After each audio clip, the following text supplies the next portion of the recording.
Thân chào các bạn, xem video hay thì hãy cho kênh một like, một đăng ký và một cốc trà sữa nhé. Yêu. 3 giờ sáng, tôi thấy trên điện thoại, bạn cùng phòng Cố Như gửi tin nhắn 1 giờ trước. Tôi đang ở trong nhà vệ sinh. Vừa rồi dưới cửa phòng đột nhiên sáng lên một tia sáng. Tôi nhìn kỹ lại hóa ra là một cái ống kính. Có người đàn ông ngồi xổm ở đó, hắn đã phát hiện tôi đang nhìn hắn. Hãy đến cứu tôi. Tôi lập tức mở miệng gọi tên cậu ta, nhưng trong ký túc xá không ai trả lời. Cửa đóng kín, có vài luồng gió mát thổi vào, tất cả đều cho thấy Cố Như vẫn chưa quay lại. Ngay khi tôi hoảng sợ muốn ra ngoài tìm cậu ta, đột nhiên nhận được tin nhắn từ bạn ký túc xá bên cạnh, khóa cửa lại đi. Tối nay dù là ai cũng đừng mở cửa. Tại sao tin nhắn này của tôi vừa được gửi đi? Tôi nghe thấy một chuỗi tiếng bước chân rất yếu ớt đi về phía tôi. Người kia cố ý hạ thấp bước chân, nhưng vẫn không thể tránh khỏi sẽ phát ra âm thanh trượt trên sàn nhà. Đi thẳng đến vị trí của tôi, trực giác cho tôi biết người đến không tốt. Nhưng bây giờ trèo ra khỏi giường và đóng cửa lại, rõ ràng là không kịp rồi. Tôi ngã đầu xuống giường giả vờ ngủ, nheo mắt. Mạch máu trên trán nhảy thẳng lên, một cái bóng rất chậm rãi xuất hiện ở cửa ký túc xá. Trên người kia vẫn còn đang nhiễu nước. Không biết nguyên nhân là gì, hắn đứng ở cửa không nhúc nhích, dường như tôi có thể cảm nhận được cái ánh nhìn đó đang chiếu lên người mình. Bị người lạ này nhìn chằm chằm. Tôi vào được không? Tim tôi đập thình thịch. Đây không phải là giọng của Cố Như sao? Theo bản năng tôi muốn trả lời, nhưng khoảnh khắc tiếp theo, tôi đột nhiên nhận ra một chuyện rất đáng sợ. Nếu người này là Cố Như, sao lại hỏi tôi có thể vào không? Lòng bàn tay tôi giấu trong chăn, khoảnh khắc đầy mồ hôi lạnh. Tôi vào được không? Người đàn ông đó cứ lặp đi lặp lại câu nói đó. Họ liên tiếp mấy tiếng, dường như dần dần mất đi kiên nhẫn. Câu cuối cùng giống như nút thắt cổ trai sắp được bật ra. Đột nhiên dưới nhà có một xe chiếu đèn xa, đèn xe quét qua. Tôi kinh hoàng khi thấy, đứng ở cửa là một người phụ nữ mái tóc dài. Mặt cô ấy có thể gọi là trắng bệch, cả người bị da bọc xương, tóc ướt xõa trên trán. Tôi không nhìn thấy nét mặt của cô ấy, nhưng có thể xác định người này không phải là Cố Như. Người này là ai? Tôi nằm cứng ngắc trên giường, phía sau lưng lạnh lẽo, tệ thật. Bởi vì bây giờ vô cùng sợ hãi, tôi không thể kiểm soát hơi thở của mình nữa. Hơi thở của tôi ngày càng khó hơn, cả người đều run rẩy. Tôi đang giả vờ ngủ. Người phụ nữ cười khúc khích, vậy tôi sẽ vào tìm bạn. Là tiếng chân dẫm vào vũng nước trên mặt đất của ký túc xá. Đừng!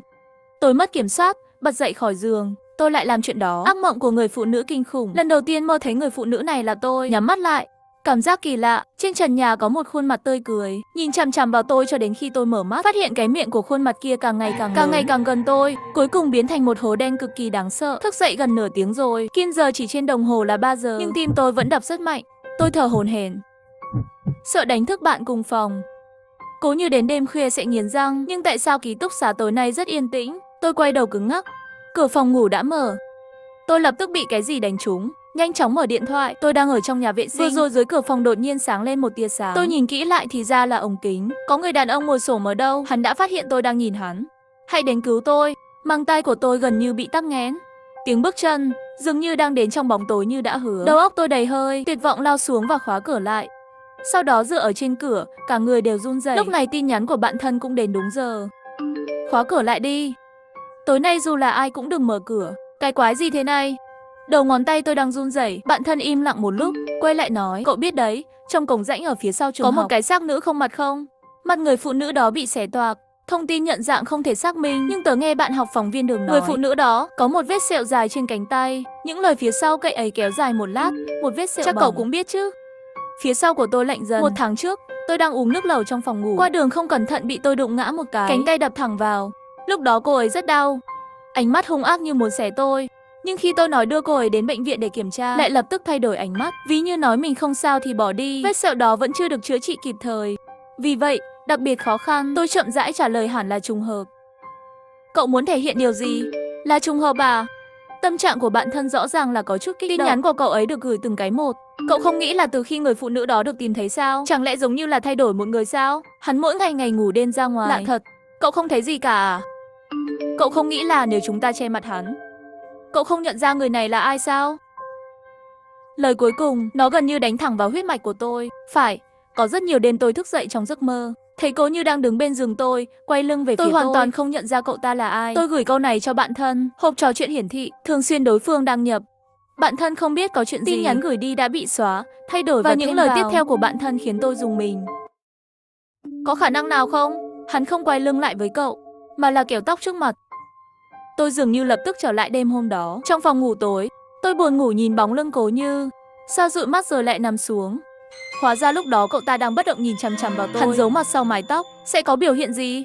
Tin nhắn từ bạn thân, nó gần như khắc từng câu vào nhãn cầu của tôi. Quan trọng nhất là tôi có bằng chứng.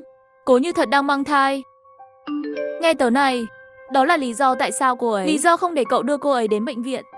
Cậu ta có thai rồi, nhưng cha của đứa trẻ đã lừa dối và không thừa nhận. Hơn 4 tháng rồi lại không thể tùy tiện uống thuốc phá thai. Cậu ta không có cách nào cũng không dám để cho người khác biết. Người phụ nữ này bên cạnh cậu bây giờ chắc chắn không phải là Cố Như. Cô ấy không có thai và cô ấy đến tìm cậu phải có mục đích thầm kín.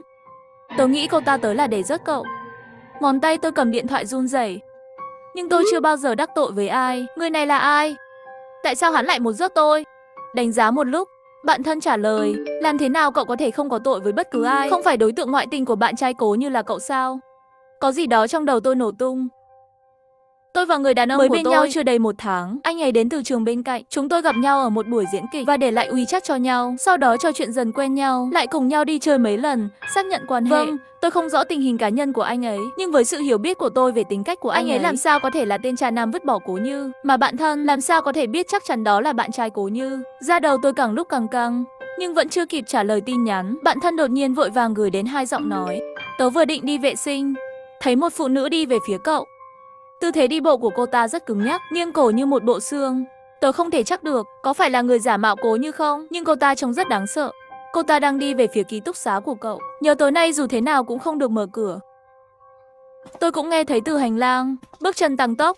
Tôi nhanh chóng khóa cửa lại, run rẩy, cầm điện thoại, sẵn sàng gọi cảnh sát bất cứ lúc nào. Thật sự là sợ cái gì đến cái gì. Chuỗi tiếng bước chân kia của Nhiên dừng lại trước cửa nhà tôi. Toàn thân tôi giống như đang mộng du. Ước gì bây giờ chỉ là một cơn ác mộng. Trong sự im lặng chớp chốc, đột nhiên, người bên ngoài gõ cửa một cách máy móc.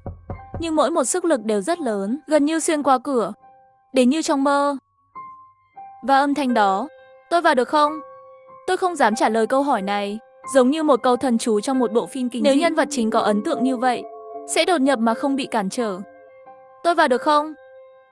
Giọng nói ngoài cửa vang lên hết lần này đến lần khác. Người đó giống như đã vào phòng ngủ của tôi, âm thanh giống như đang dán vào tai tôi. Hơi thở của tôi ngừng lại. Tôi tìm thấy một dây xích chống trộm để buộc vào cửa, sau đó từ từ vặn tay nắm cửa. Tiếng động ngoài cửa cũng ngừng lại.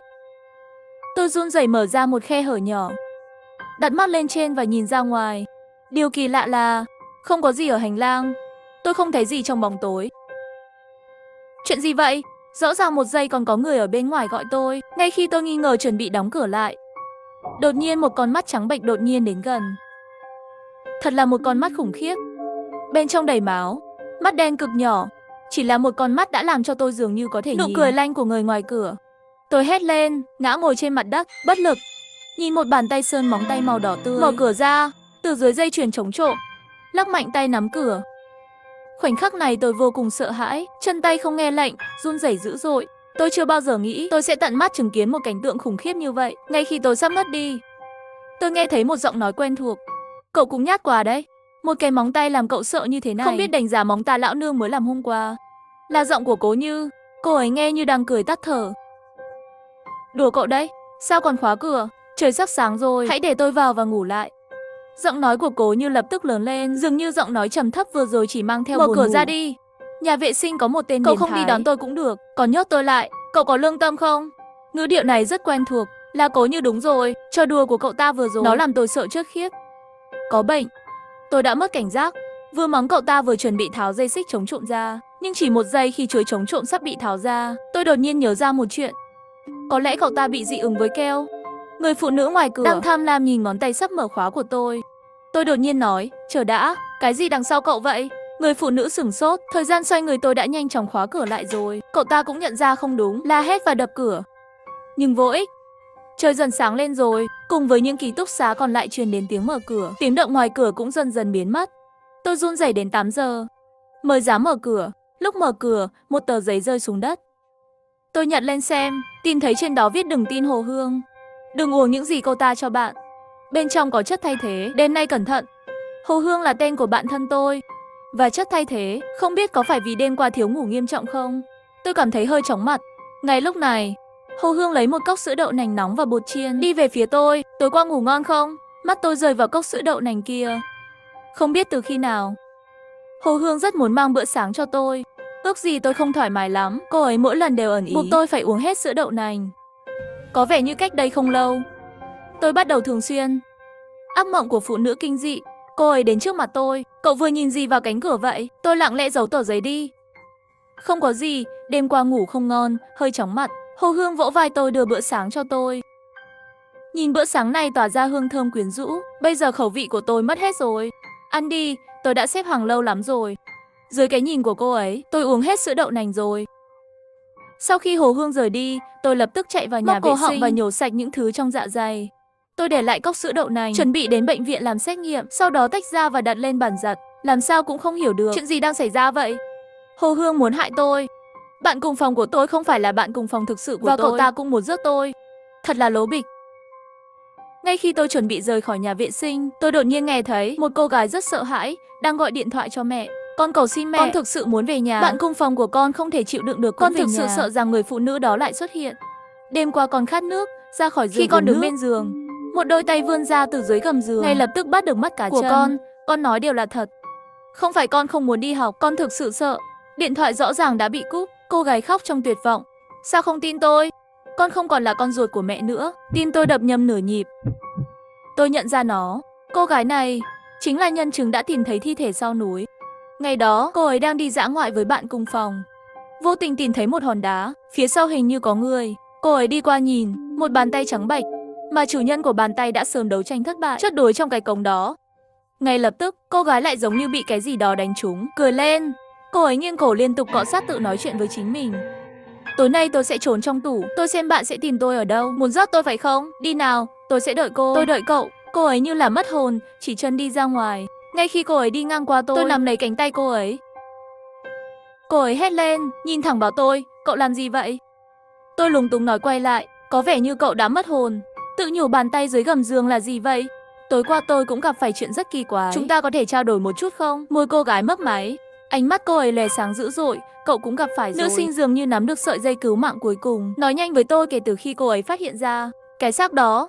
Một loạt những điều kỳ lạ xảy ra xung quanh, và rồi một điều kỳ lạ hơn nữa xảy ra. Nửa đêm cửa sổ sẽ mở ra, dưới giường có rất nhiều tóc, trên quần áo sẽ xuất hiện vết chảy xước giống như vết mèo cào. Khóa cửa không nghe lệnh. Sáng sớm sẽ đột nhiên có cái gì đó va vào cửa, phát ra tiếng động lớn. Nhưng thứ này cũng quên đi, đáng sợ nhất là người phụ nữ đó. Gần đây cô ta đã đến rồi. Cô gái bên cạnh tôi tuyệt vọng kêu lên. Tôi có thể cảm thấy cô ta đang ngủ với tôi. Cô ta đang nhìn tôi trong bóng tối. Cô ta luôn ở đây. Ngay khi cô ấy suy nghĩ, khi muốn tiếp tục nói với tôi điều gì đó, tiếng chuông đi học vang lên. Cô gái không cam lòng cắn chặt môi. Hẹn tôi gặp nhau ở đây trong giờ giải lao. Đáng sợ nhất là một bí mật tôi vô tình phát hiện ra. 3 giờ sáng là một thời điểm khủng khiếp. Tại thời điểm này, cậu không được nhắn tin cho bất cứ ai, bởi vì cậu không biết người mà cậu đang nói chuyện là ai. Đến giờ học lớn, tôi đến nơi này đúng giờ. Nhưng tôi đợi bên trái đợi bên phải đều không đợi được bóng dáng của cô gái. Ngay khi tôi tưởng cô ấy bỏ lỡ cuộc hẹn, khi chuẩn bị trở lại tòa nhà giảng dạy, đột nhiên nghe thấy một tiếng hét. Ngay sau đó các bạn học xung quanh như phát điên, đổ về một nơi. Trực giác cho tôi biết có chuyện lớn xảy ra. Tôi cũng nhanh chóng đi theo phía sau. Trên mái nhà, mấy cô gái đang yếu ớt ngồi xổm trên mặt đất nôn khô. Trên hàng rào có một vòng tròn đông đúc người. Có người nhảy lầu tự tử. Câu nói này kèm theo một mùi máu nồng nặc vào mũi tôi.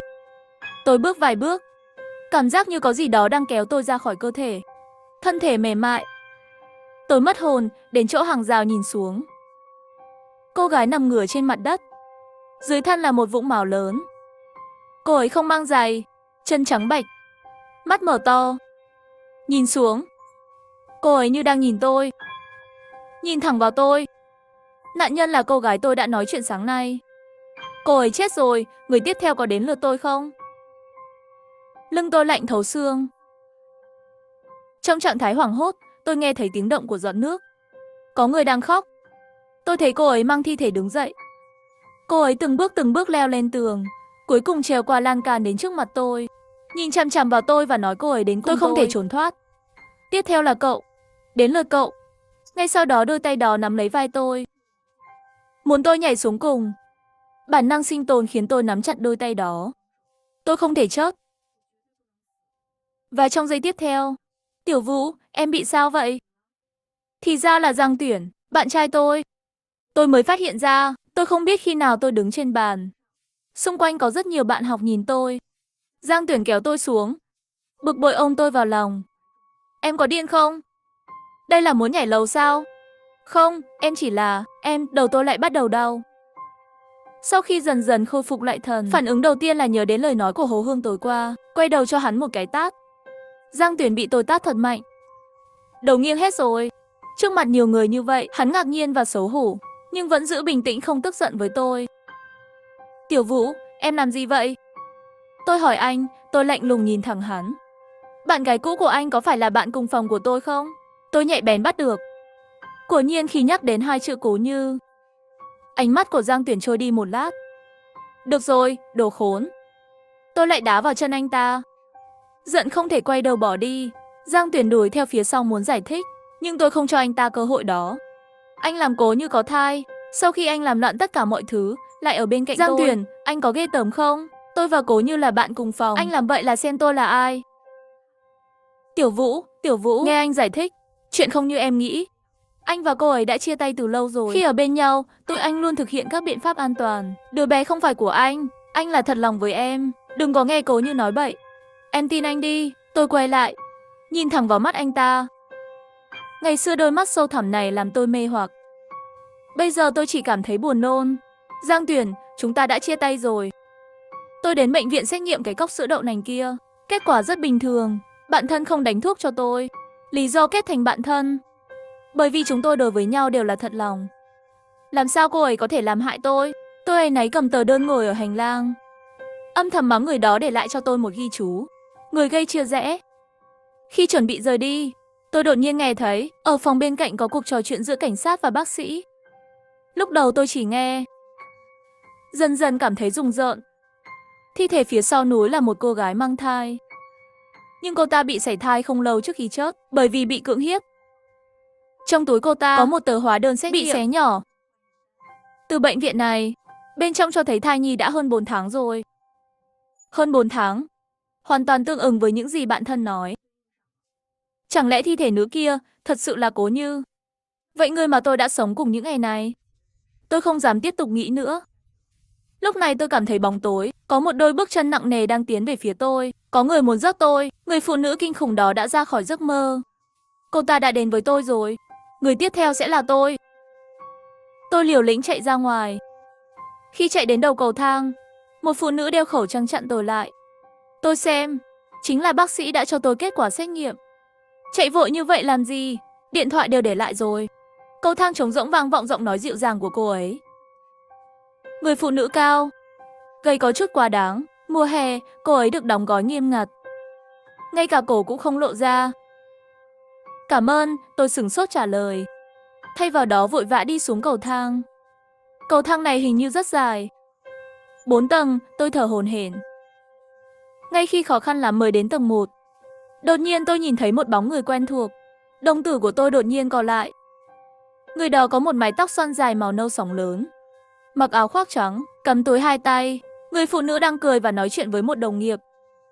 Không phải tôi mới gặp bác sĩ sao? Nhưng từ trên lầu xuống chỉ có một cầu thang này. Tôi là người duy nhất trên đường đi. Cô ấy xuất hiện ở đây khi nào? Điều kỳ lạ hơn là cô ấy rõ ràng đã thấy cú sốc của tôi. Và ánh mắt sợ hãi cũng chỉ là nhìn tôi một cái kỳ lạ. Không biết tôi quay người bỏ đi. Tôi đứng yên tại chỗ. Áo sơ mi đã ướt đẫm mồ hôi. Vậy cô bác sĩ tôi liên lạc là ai? Đêm lặng lẽ đến. Dưới cảnh báo sa thải của người hướng dẫn, tôi trở về ký túc xá. Bạn học nói với tôi Cố Như mất tích rồi. Gần đây có nữ sinh phát hiện nhà vệ sinh có nam giới nhìn trộm. Trường học yêu cầu mọi người không được rời trường vì lý do an toàn. Cử bảo vệ tuần tra. Trong khu ký túc xá có người có mũi có mắt nói. Cho nên Cố Như là bị người đàn ông đó theo dõi bắt đi rồi. Người đàn ông nói, cô ấy thường về ký túc xá sau khi tự học xong vào lúc rất muộn, phát hiện mình bị theo dõi. Người đàn ông đó đang trốn ở góc đường nhưng vẫn bị hắn phát hiện. Bạn cùng phòng của cô ấy không sống ở buổi tối chỉ có mình. Ngay khi cô ấy rút lại và cắm chìa khóa, người đàn ông kia nhanh chóng từ trong góc vọt ra. Vào thời điểm quan trọng, may mà cô ấy lập tức chui vào, không để người đàn ông đó thành công. Bạn học này đắc ý kể lại. May mắn sống sót của chính mình. Bên dưới toàn dân mắng chửi cô ấy không sớm nói với lãnh đạo. Nhân viên báo cáo dẫn đến bây giờ lại có bạn học bị rớt. Cô ấy tranh cãi 2 câu, sau đó rời khỏi nhóm trò chuyện. Tôi lén kết bạn với cô gái đó. Lúc đầu cô ấy không nói gì thêm.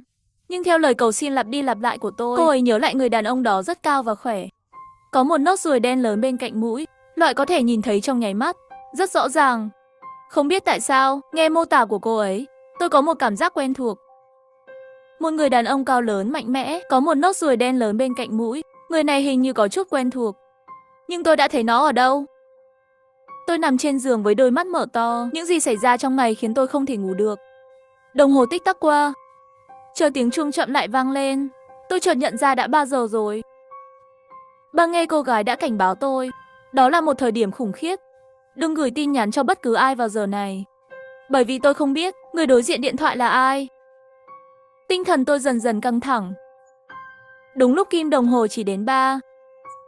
WeChat của tôi thêm vào một tin nhắn từ một người bạn thân. Tôi lại thấy người phụ nữ kỳ lạ đó. Cô ta đang đi về phía ký túc xá của cậu. Lần này cô ta có một con dao. Tôi cảm thấy như mình đã chớp. Như là cố như trả thù cậu một lần nữa. Trả thù vì đã cướp bạn trai của cô ta. Trước khi cô ta đến ký túc xá của cậu. Mau đến chỗ tôi trốn đi. Ngay sau đó, cô ấy gửi một hình ảnh rất mờ. Trong hành lang tối đen, một phụ nữ mặc đồ đỏ cứng ngắc đi trên đường. Cô ta đưa tay ra sau lưng, xoay cổ thành một vòng cung khủng khiếp. Một con dao giấu sau lưng cô ta. Khoảnh khắc tôi nhìn thấy bức ảnh này, một sợi dây căng trong đầu tôi bị đứt. Tôi vội vàng mở cửa. Trong ký túc xá của bạn thân, tôi uống đủ 3 ly nước mới bình tĩnh lại. Bạn cùng phòng của cô ấy vừa về nhà hôm nay. Nói chuyện với cô ấy một lúc, cô ấy nói đi rửa trái cây cho tôi. Tôi đang ngồi trên ghế. Đột nhiên, Giang Tuyển gửi cho tôi một tin nhắn. Tiểu Vũ, anh biết dạo này tâm trạng em không tốt. Anh hiểu. Xin lỗi, anh vẫn yêu em. Anh sẽ luôn ở bên em. Cái gì? Tôi vốn muốn trực tiếp block hắn, nhưng ma quỷ xui xẻo, tôi vẫn gửi một cái. Giang Tuyển rõ ràng là rất kích động sau khi được tôi trả lời. Tin nhắn của anh ấy được gửi từng cái một. Anh biết em vẫn yêu anh mà. Tình cảm chúng ta bên nhau lâu như vậy. Không phải giả. Em cũng có tình cảm với anh. Tiểu Vũ, qua khoảng thời gian này chúng ta làm lành được không? Chúng ta sẽ không bao giờ chia tay nữa. Cho đến khi gặp em anh mới biết thế nào là tình yêu đích thực. Ngày xưa mọi thứ đều là anh, đồ khốn. Lúc đó anh thực sự rất tồi tệ. Làm tổn thương nhiều cô gái. Nhưng anh hứa với em. Anh hoàn toàn chân thành với em. Anh sẽ không bao giờ làm bất cứ điều gì sai trái với em nữa. Tôi không có tâm trạng để nghe anh ta nói. Tôi bắt trọng điểm gửi tin nhắn. Anh vừa nói gì vậy? Đó là bạn thân của em. Hồ Hương, không phải cô ấy bị rớt sao? Vừa rồi tin tức của cảnh sát đã được gửi đi rồi. Anh mới thấy. Xin lỗi. Tôi kiên quyết mở tin tức chính thức. Nạn nhân là sinh viên năm thứ 2 đại học. Ếch tỉnh ếch thành phố. Chính là Hồ Hương. Bùm. Điện thoại của tôi rơi xuống đất. Tôi run rẩy cúi xuống nhặt. Khi nhìn lên, vừa vặn đụng phải khuôn mặt nhợt nhạt của bạn thân. Trong ánh sáng mờ, tôi phát hiện đồng tử của cô ấy không có tiêu cự. Sao cậu lại nhìn tớ như vậy? Cậu đang run. Cô ấy vẫn còn của anh đào rửa cho tôi trong tay, màu đỏ tươi quyến rũ, nhưng bây giờ trong mắt tôi như người ta viết chói mắt. Người chớt là cô ấy. Vậy từ đầu đến cuối, người phụ nữ kinh khủng ở hành lang cũng là cô ấy. Mọi thứ cô ấy nói với tôi đều là giả. Người muốn rớt tôi không phải là Cố Như. Đó là cô ấy. Khoảnh khắc này, tôi lật cái đĩa lên mặt cô ta như điên. Tuyệt vọng chạy về phía cửa. Hồ Hương đuổi theo sau lưng tôi. Tiếng cười của cô ta làm tôi kinh hãi. Ngay khi móng tay cô ta bắt được tóc tôi mở cửa thành công rồi xông ra ngoài. Bất ngờ là hành lang bên ngoài phòng ngủ. Không còn là hành lang, mà là phía sau trường học. Ánh sáng buổi sáng, tôi thấy một tôi khác đang đứng với một người đàn ông đội mũ. Hai người dường như đã xảy ra tranh chấp. Người đàn ông tức giận. Tôi chỉ tay vào cái đó. Cậu không phải để tôi cưỡng hiếp cô ta sao? Lần này sẽ lại đổi ý. Tôi hạ giọng. Vai run rẩy. Hoàn toàn bộc lộ sự hoảng loạn trong lòng tôi lúc này. Tôi muốn anh làm ông ấy sự trong trắng của cô ta. Nhưng tôi không để anh rớt cô ta. Cô ấy là bạn cùng phòng của tôi. Anh đã rớt cô ấy. Cảnh sát chắc chắn sẽ kiểm tra tôi. Vậy thì sao? Bây giờ người chớt đều đã chớt. Cô không nhận. Đưa tiền đây. Tôi ra ngoài để tránh gió. Mẹ kiếp, tao gặp được mụ độc này của mày cũng thật là xui xẻo. Cô nghi ngờ bạn trai mình dâm dục với bạn gái cũ. Cứ tin tôi làm việc vật này. Tôi ghê tởm. Tôi ghê tởm cái đó dính đến mạng người không phải là anh. Tôi đã nói cô ta là phụ nữ mang thai. Hãy cẩn thận. Anh vẫn thế. Anh là một con thú. Người đàn ông cầm thú nhìn tôi cười lạnh một tiếng. Hắn đột nhiên giơ cánh tay to lớn lên, bóp cổ tôi thật mạnh. Hướng của ánh đen, tôi thấy rõ mặt người đàn ông đó. Có một nốt ruồi lớn trên mũi anh ấy. Thì ra là hắn. Đồ khốn, tao để mày mắng tao là quái vật. Hôm nay tao sẽ cho mày biết, Thế nào là thú thật? Anh ta đập kính xuống đất và dệt thành từng mảnh. Tôi nhìn chằm chằm, tôi bị người đàn ông đó bóp cổ, đến tận góc cống. Ngay khi tôi nghi tôi sẽ bị hắn rớt, Hồ Hương đã vội vàng từ một chỗ đã ẩn nấp, nhảy ra, buông cô ấy ra. Tôi kinh hãi nhìn cô gái nhỏ gầy, mở rộng vòng tay ra trước mặt tôi. Giọng cô ấy đang run, nhưng vẫn dám nói anh. Tin hay không tôi báo cảnh sát bắt anh. Nhưng cô ấy không ngờ, ngay khoảnh khắc cô ấy nói những lời này, vừa rồi còn che cổ họng, khụ khụ khó thở, lập tức thay đổi sắc mặt, đẩy cô ấy vào dòng nước chảy xiết. Con đứng đó làm gì? Nó đã nghe mọi thứ. Nó nói sẽ gọi cảnh sát. Nhanh chóng cùng nhau dìm chết cô ta. Tôi ngã xuống đất. Vô số kỷ niệm xuất hiện. Mắt xe tôi líu lưỡi nhìn Hồ Hương, bởi một tôi khác và người đàn ông đó làm việc cùng nhau để ép cô ấy xuống cống. Cô ấy liều mạng đấu tranh vài cái sau dần dần không còn sống. Tôi tận mắt nhìn thấy, khóe mắt cô ấy vẽ ra một giọt nước mắt đẫm máu. Nhớ chưa? Một giọng nói khàn khàn vang lên sau tai tôi. Tôi quay đầu lại, vừa vặn đụng phải đôi mắt chảy máu của Hồ Hương. Nhớ chưa? Cô ấy nhìn tôi như khóc như cười, cổ từ từ nghiêng qua, giống như khi cô ấy bị tôi đè xuống nước. Vẻ ngoài bất lực. Tôi rõ ràng là muốn cứu cậu, nhưng cậu đã tự tay rớt tôi. Tôi thực sự coi cậu là bạn thân nhất của tôi. Thậm chí, sau khi tôi phát hiện ra cậu là kẻ rớt Cố Như, vẫn đứng về phía cậu mà không do dự. Thậm chí còn muốn giúp cậu chôn bằng chứng. Nhưng cậu thì sao? Cậu đã rớt tôi. Tiếng cười của cô ấy càng lúc càng thê thảm, khuôn mặt xinh đẹp cũng dần dần biến thành hình dạng thối rữa. Hàn Vũ, cậu từng nói muốn là người bạn tốt nhất của tôi từ đời này sang đời khác. Chúng ta sẽ không bao giờ chia tay. Cậu có nhớ không? Tiếng chuông nhỏ phát ra từ điện thoại của tôi. Giờ này vẫn là 3 giờ sáng. Thời gian đêm nay mãi mãi đóng băng vào khoảnh khắc cô ấy chết. Từ sau khi Hồ Hương chết, Hàn Vũ giống như một người khác, uống điên cuồng sữa đậu nành lát sáng mà họ từng ăn cùng nhau. Mỗi ngày một mình trốn trong ký túc xá nói chuyện với chính mình, điên khùng. Mọi người đều biết cô ấy liên tiếp biết chuyện bạn cùng phòng và bạn thân gặp nạn, tình trạng tinh thần có vấn đề. Mọi người đều thông cảm cho cô ấy. Liên tiếp rớt 2 người đàn ông rớt nữ sinh bị cảnh sát bắt được. Chỉ là có chút bất ngờ là anh ta đã chết rồi, tự chặt cổ mình bằng dao làm bếp. Nghe có vẻ khó tin, nhưng hiện trường vụ án sau khi kiểm tra, chỉ có một mình hắn. Trên dao cũng chỉ có dấu tay của chính hắn. Thật kỳ lạ, nhưng đó là sự thật. Hàn Vũ như phát hiện, Hồ Hương và Cố Như nhân chứng thi thể, lại bị gọi vào phòng thẩm vấn. Cảnh sát nghi ngờ, đã dùng máy phát hiện nói dối khi hỏi cô ấy. Nhưng mọi thứ đều bình thường, Hàn Vũ không có gì khác thường. Cô ấy không biết người đàn ông đó. Cô ấy và Cố Như không có bất kỳ vấn đề gì. Quan hệ của cô ấy với Hồ Hương luôn rất tốt. Cảnh sát cũng bất đắc dĩ. Cuối cùng Hàn Vũ chỉ có thể được đưa trở lại ký túc xá, và vụ án gây chấn động lòng người này cũng kết thúc ở đây. Chỉ là không ai để ý thôi. Khoảnh khắc rời khỏi phòng thẩm vấn, khóe miệng Hàn Vũ nổi lên một nụ cười kỳ lạ. Cô nhẹ nhàng vuốt ve mặt mình, mở miệng nói Hàn Vũ, chúng ta đã nói là sẽ ở bên nhau cả đời, không bao giờ có thể tách rời. Bạn thân tốt nhất là không bao giờ chia tay. Không bao giờ. 3 giờ sáng đêm nay, một cô gái mỉm cười trèo lên mái nhà. Dưới ánh trăng, toàn văn xong cái tiếp theo thú vị hơn.